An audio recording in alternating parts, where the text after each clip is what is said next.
Maxwell, Melbourne Football Club. You're listening to the Coaches Panel. This is Nat Fyfe from the Fremantle Footy Club. Trent Cotchin from the Richmond Footy Club. Scott Pendlebury from the Collingwood Football Club. You're listening to the Coaches Panel. Patrick Cooch from the Carlton Footy Club. It's Rory Sloane here from the Adelaide Crows. This is Tom Mitchell. You're listening to the Coaches Panel. Hey friends, it's MJ from the Coaches Panel. I hope you're well. He's the leader of his football club, but he's never averaged 100 over an entire season. Does that make Jy Simpkin irrelevant? Absolutely not. He could be one of the best mid-priced value options for us in 2024. And joining me on this episode to talk all things Jy Simpkin, you hear him on the pod, you hear him regularly on the Coaches Panel. He's a member of both. So let's see if we can get into a third community in the fantasy landscape of content before the end of 2024. Lewy, it's a pleasure to see you. Welcome to the preseason, and it's good to talk about Jy Simpkin today. No, glad to be here, mate, and been enjoying the 50 so far. It's such an iconic piece of content these days, and I think it really feeds those fantasy heads this side of Christmas who really just were itching to select a team. And Jy Simpkin, he's going to be a fascinating one in 2024. He's one that's been fascinating for a number of years now, but due to some circumstances, which we'll discuss in a little bit, he comes in serious value for us in 2024. And even looking at his ownership, I know early days, it probably doesn't reflect what I think of him, but I know that you've got some other thoughts as well, MJ. So I think this should be quite a fascinating discussion about Jy Simpkin, and always loving talking about these players who are in that sort of 650 to 800K range, because so often year to year, we see that those are the players that can really catapult you into competing early and to competing consistently throughout the year. So, yeah, let's get stuck into it. All right, well, let's look at his 2023 season. It's coming off the back of a SuperCoach average of 79.3. Just the 3 tons last year means his price for us just under 450,000. You hear Lewy just moments ago talking about this kind of high 600s to low 800s range. You could contrast SuperCoach to be that mid 400s to low 500s is in a similar price point. His top score last year was a 121, but that is nowhere near his career high, a 164 in SuperCoach. So your boy's got some ceiling in that format. While in AFLFantasy, 4 tons last year at the average of 75.7, a top score of 123. So he's got some ceiling, and it's still really quite fresh in our memory. 142, a career high in AFLFantasy and DreamTeam. He's coming at a price point of just under 700,000 across both those formats. It's a little bit cheaper in AF 684. Lewy, he's a fascinating player to look at, because so often we look at this price range, and in the fantasy community, and we'll unpack his season in a moment, we look at this range and sometimes it can feel like value purgatory, where you go, oh, for just 100 or 200,000 less, I could basically get myself a cash cow and I'm away. For 100, 200,000 more, I could get myself one of the top guys in the line. And it's so tempting to get either end. What is it about a Simpkin type player, not just him specifically, but a Simpkin type player that for you feels like is uber relevant for what we might need in 2024? Well, just as you said, mate, he is at that nice in-between area. It can be a little bit awkward, but you put it quite well in how you phrased the question. You're not going to get consistent high scoring out of the rookies unless, you have one that just comes out of the woodwork like a Sheasel. And, you're paying significant money for these guys that you feel confident in scoring 100 to 105 plus each week. So, as I sort of said off the top, if you can find these guys that are in between that can represent, 20 points value and bump you up to that 100 average for a fraction of the cost, then it's just, so imperative to really getting your fantasy season off to such a nice start. So if we look into his year, an average in the mid to high 70s across the formats, 4 AF tons, 3 SuperCoach tons. You look at that and you go, the skipper's washed. He's done. His fantasy days are behind him, but nothing is ever as simple or as easy as it seems. If you look into his year, I'd probably summarize it into 2 words: bad luck. Everything from a health perspective went against him. There was that one match where he was flying in the first quarter. He was on track, not just for a ton, but a 150, 160 across the formats, career high score, gets a finger injury, just really kind of innocuous football act, ends up getting subbed out at quarter time. That's one of the games he's out. Another game, gets red vested with a concussion, misses the following week, comes back about a month later with another concussion, isn't red vested. So you look through the numbers and you go, oh, he just got absolutely had a sandwich of a game. No, he got concussed. They'd already used their sub in that game, North Melbourne. So there's 3 games of data already where he is significantly given a value discount, even without having to get a discount. His average, when you take those 3 injured games away, 88.4 in SuperCoach, 85.7 in AFL Fantasy. So, Lewy, before we even contrast to what he's done in 2022 and 2021, which are really good years from a fantasy and SuperCoach perspective for us, we've already got built into his average 10 points per game just by simply taking out games where he was out of the match before even halftime. Yeah, spot on. And what doesn't really work in Simpkin's favour here is these injuries were spread out across the season. So, quite often you might see a player do a hamstring, misses 4 weeks.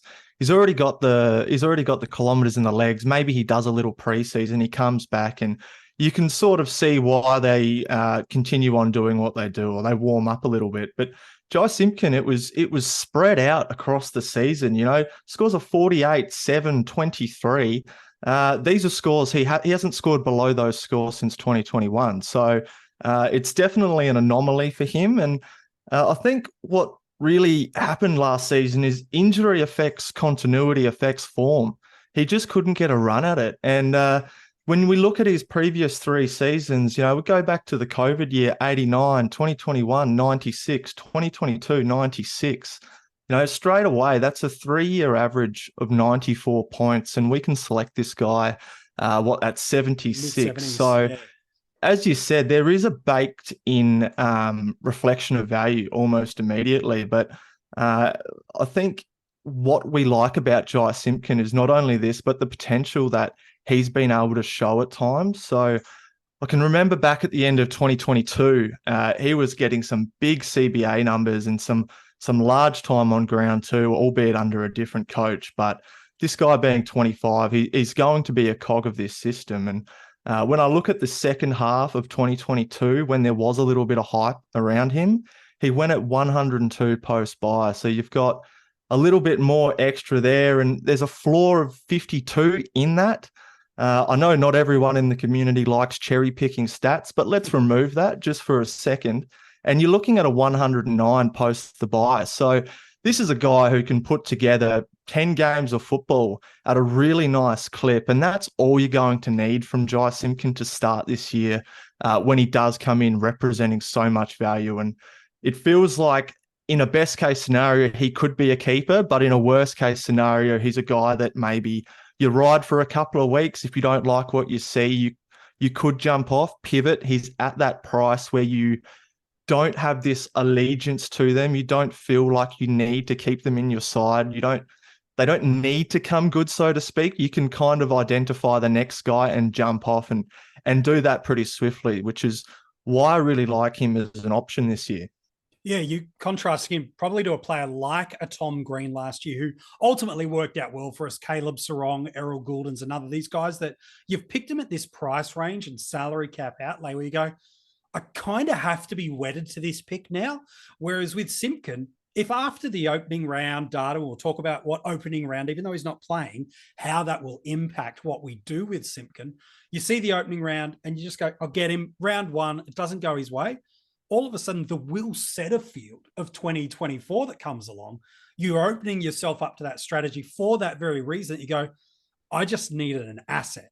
It's not Simpkin for Simpkin's sake. It's the asset that I was looking for. It's not him, and I'm adapting. You talked about that back of 2022. It's pretty comparable for SuperCoach, 8 tons that season. But that last 10 games that you alluded to, where he went 102.8 in AFL Fantasy, he's going at 97.7 in SuperCoach. So, yeah, a tackle, basically the difference between the two formats. So he's shown across the formats, 95 plus, well within his scope. for seasonal averages.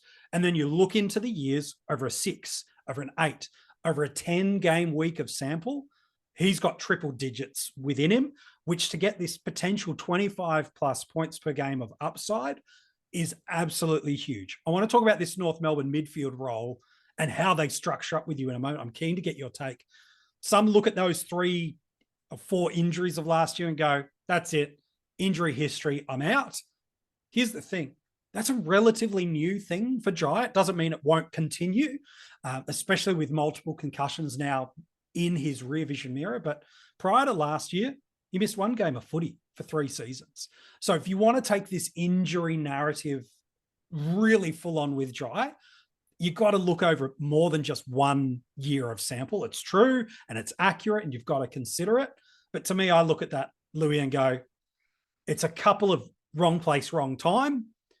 And then you could probably throw the finger injury in that too, which is just the tackle didn't stick, the finger did, and he gets him subbed out. So to me, I'm not really concerned about the injury history unless something pops through the months of January and February.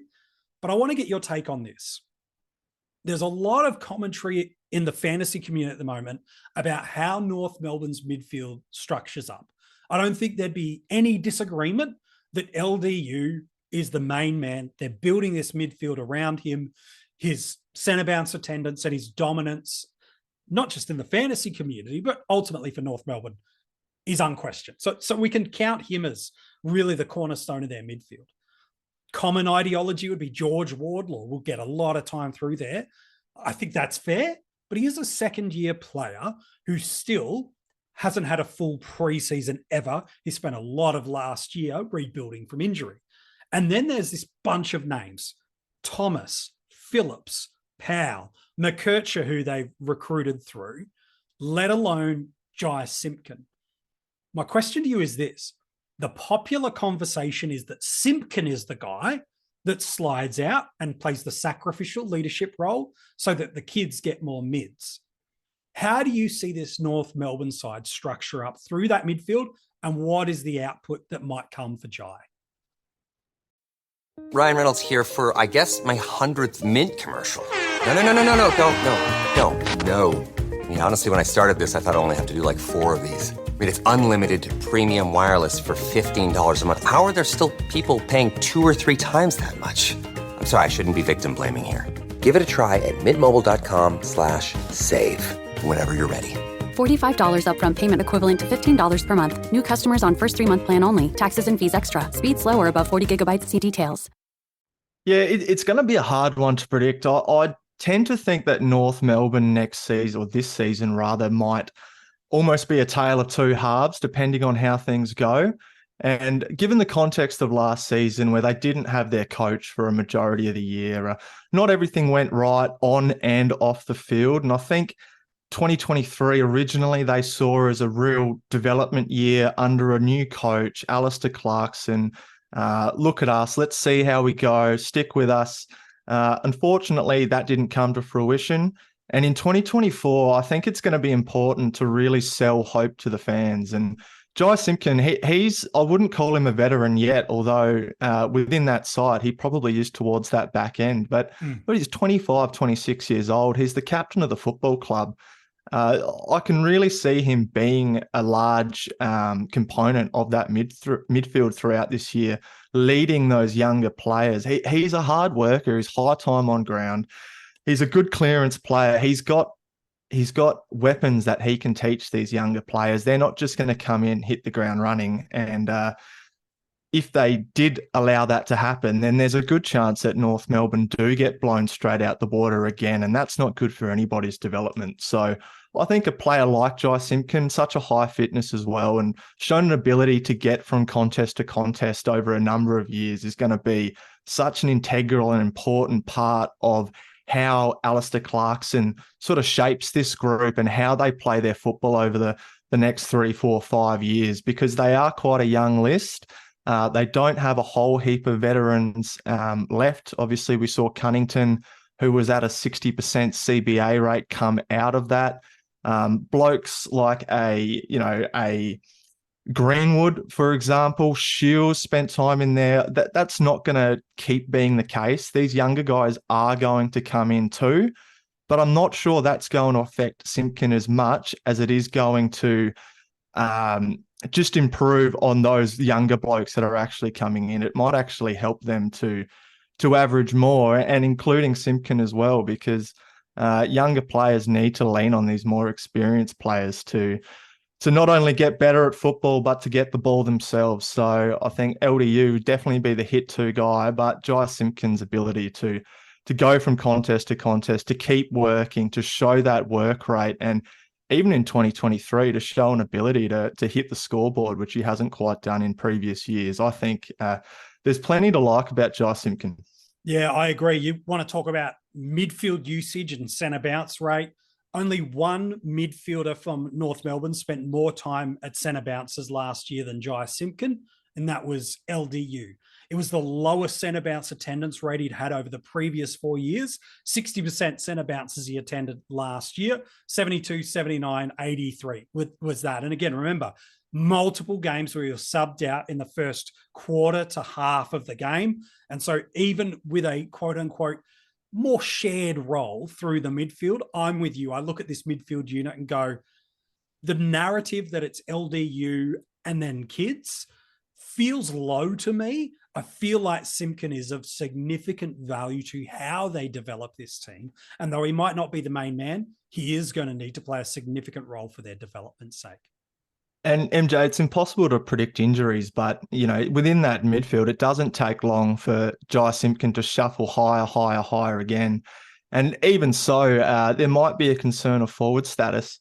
Well, how good would it be if he did get it and he was going at a 90-plus clip? Then all of a sudden, in a line where we're really struggling to find options, at round 6, you can slide Jy Simpkin, who's most likely going to be a top 6 forward, or he'll be close enough at that stage, into your forward line. It gives you that added flexibility. Yeah, it really does. I think the beauty of the preseason, which ultimately can be a bad thing for the community, but it's a good thing if you look at it right, is everybody's got an opinion and nobody's wrong. That's a good thing and a bad thing. It's a bad thing when the community eats itself and goes, I'm right, you're wrong, when until we see games, both preseason and those that actually count, nobody's wrong yet. And that's a great thing when you embrace the conversation and hear different perspectives. It's a horrible thing when it's the I'm right, you're wrong. And so when it comes to the conversation around Jy Simpkin, okay, he does fade out of that midfield. He moves to the wing and half forward line. Yep, he might pick up that forward status as Louis mentioned, but the scoring's not there. Okay, well, if that narrative comes through the preseason with press conferences, intra-club, practice and preseason matches, you adjust your change of perspective. You adjust and go, okay, I thought Simpkin was going to be this, a 90-odd plus mid. He's not got that role. I'll look elsewhere. There are multitude of parachutes parallel to him, let alone 100K up or down. So that's the thing. But if he does hold the role, what's the decision you've got to make? You say Simpkin won't. Okay, that's fine.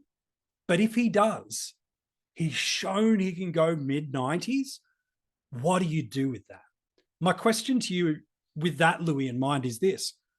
If he goes the mid-90s that he's shown he can do to low hundreds across the formats over seasons and biggest chunks of seasons, my question is this.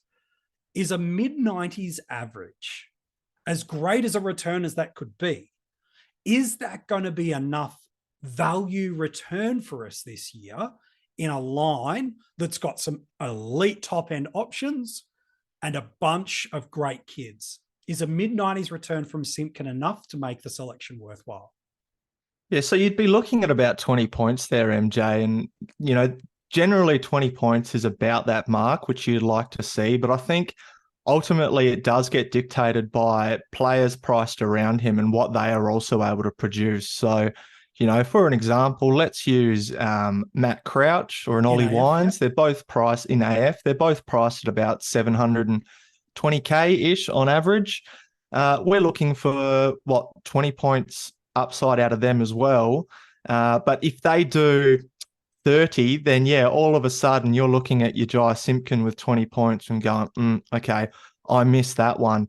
The caveat with that is you're not going to lose money either. And there's very likely somebody priced below his price point in AF at 680K who you'll be able to jump down to, use your change and maybe bolster up another area or restructure something that is a little bit of a weakness in your side come round 1 or come round 2. So that's why I really like these types of players.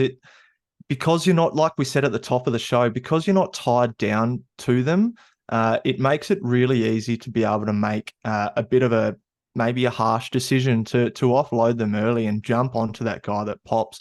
You mentioned Will Setterfield. Jack Zeeble, another one at the start of the year, just went bang. And, if you were somebody who traded out of a Dom Sheed, for example, early and got on these guys, then, happy days, you were on your way. So, yeah. It's good. If you want to look at the first 6 weeks of North Melbourne, and there's a reason I'm talking specifically about the first 6 weeks, and a question I want to ask in a second, Louis.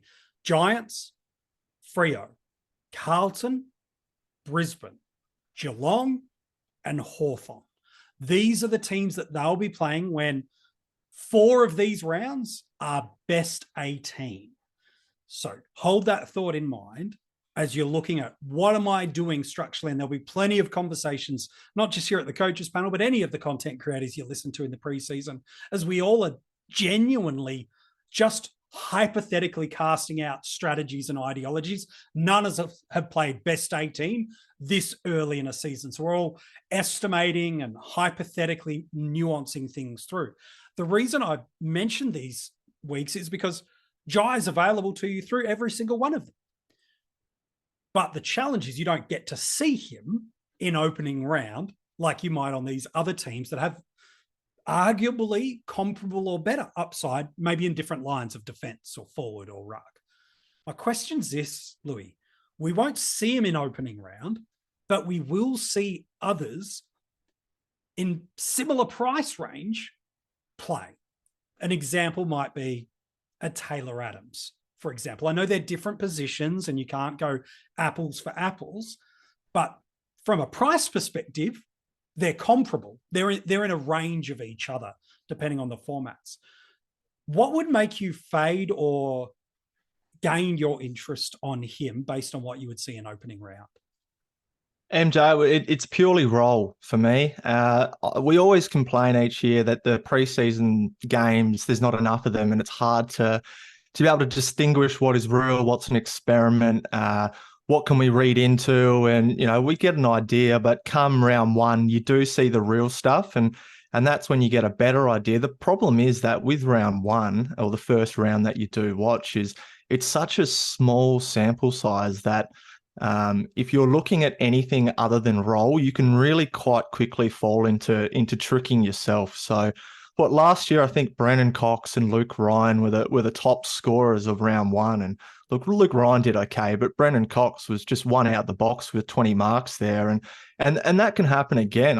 In fact, I've got no doubt that there will be someone who pops out of nowhere with a massive score who goes on not to be that relevant for the rest of the year. So I think the fundamentals of preseason games still applies to that opening round. I think you need to really watch closely role. It's going to have more weight this year than ever, which is fantastic. I think for that reason, again, we need to consider who's not in the team, who may be returning to the team. But it's a bit of an awkward one because it is super relevant, that opening round, but because of the sample size, it's going to be a little bit more difficult to draw conclusions from it. So you really need to back your eye this year. And if you do see somebody who is in that role opening round, and you love it, then fantastic. You almost need to give yourself a page of notes on people that you like prior to opening round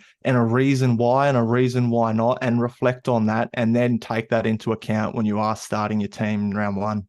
Oh, I think that's some brilliant advice and absolutely something I encourage you as you're listening and watching to this episode to do that for yourself. The habits you're creating in January and now are going to ultimately help you hugely in late February and in March through there. So if nothing else from this conversation, definitely take the Simpkin stuff. But if nothing else, that bit of nugget that Louis just given you is absolutely going to help you with how you apply preseason and practice matches, opening round, and then the ultimate decisions you have to make heading into round one when the lockouts commence and now players you're committed to.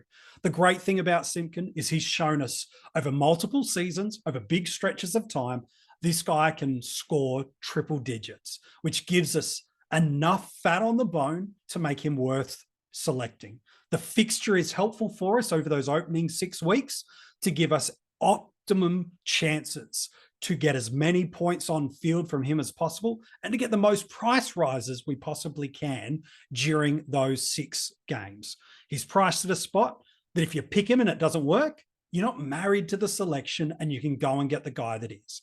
Equally, if he pops and you're not on him, you get a couple of looks and it's still not too late to jump on. If he's got that role that Louis hypothetically putting out there, and I tend to agree that he'll hold a heavy midfield role, he's going to be someone that at very least in the preseason, you've got to strongly consider. If he doesn't have that role, you fade interest. You drop him down your draft board. You drop him down your priority of selection because there is a plethora of parachute and parallel options within 100,000, even within 20 or 30,000 across the formats. Either way, Jy Simpkin is incredibly relevant. Draft day, where does he go? Louis, to me, that's really fascinating to me because some will draft him based on his historical legacy of a mid-90s. Others, and probably more common than we probably care to admit, we draft very often off what they did the season prior, unless there's a high pre-season bit of hype around the player. If that's the case, he's got the potential to perform like an M4, maybe even an M3 if he has a career high season. But I think M4 is probably his destiny of what he could be. But based on his average, he could get picked as late as M7. I don't think he'll go that late, but I think he could be there. It feels like if you're desperate for him, M5 is where you've got to jump. So you're putting him inside the top 50 mids. And you could probably, though, get him, depending on the format you play, even as an M6 in a lot of leagues, depending on the knowledge of your coaches. What's your take on where he might go draft day and maybe even in keepers? I think you've nailed it there, mate. It's pretty much exactly in between what he's capable of because, there's going to be some astute coaches that do identify these scores. Okay, he went at 76. That includes 48, 7, 23, his lowest 3 scores in 3 seasons. But then there's going to be coaches as well that go, 76, that's 20 points down on the season previous. I'd rather take a punt on somebody I think is on the way up. Maybe I'll go early on, somebody else. So, yeah, I think that M5, M6 range is going to be nice, and I don't think it's going to burn you either which way. I think there's a lot of potential there for that to probably head north more than it is south, in fact. I think so. Look, at that point on a draft, you're all looking for upside. Simpkin's just a bit more proven than maybe some others are there.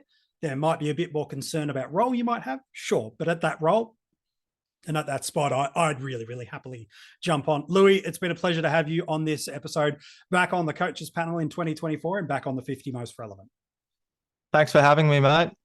If you want to go and check out any of the other podcasts or video episodes that we have done, YouTube is the place to go. Subscribe, turn those notifications on is where you can find every single one of these episodes. And in fact, everything we do this preseason, there's a video output of it as well. You can go and check it out wherever you're listening to this podcast, whether it be Google Podcasts, Spotify, Pandora, Apple Podcasts, your mum's podcast. We're on every single one of those. If you haven't followed us, given a 5-star rating and review, we'd certainly appreciate you doing that. And every single player we reveal in the 50 most relevant doesn't just have a podcast or the audio and video elements. There's also a written article. You can go and check that out at coachespanel.tv. A bunch of other content is dropping through there from all of the different panel members. You'll see them writing stuff right throughout the preseason. In 30 seconds, I've got a quick clue for you who's coming in at number 44. But don't forget all the details for our social media and our Patreon, where you can get exclusive exclusive content, early access to these audio podcasts a day ahead, and a bunch of other hidden groups and special content. Our Patreons are getting all of this and more. To join that or to get in touch with us on social media, you can find that in the description of this episode. So who's at number 44 in the 50 most relevant? Let me give you some clues. It's the first dual position player that we're dropping, not one that might pick it up like Zach Fisher. He actually holds it. As a junior, a fantasy beast.